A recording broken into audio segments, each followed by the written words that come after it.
শুভ সকাল সবাইকে। মাটি নিতে এলাম একটু।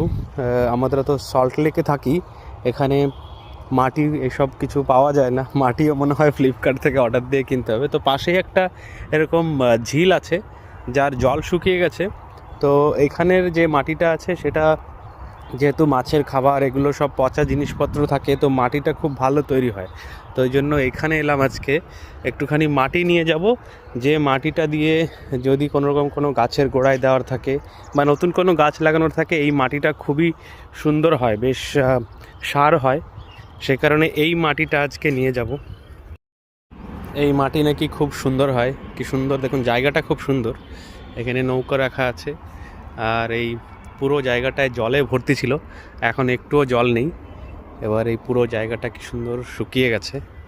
এই যে যে ভেজা ভেজা মাটিগুলো ভেতরের দিকে আছে, এই মাটিগুলোই একটুখানি নিয়ে যাব এখান থেকে, যে মাটিগুলো দিয়েই গাছগুলো লাগাবো।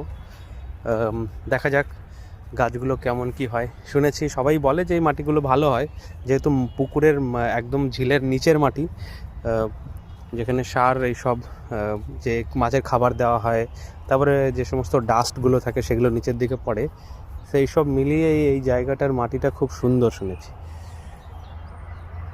বেশি নেওয়া যাবে না, কারণ এটা প্রচণ্ড ভারী।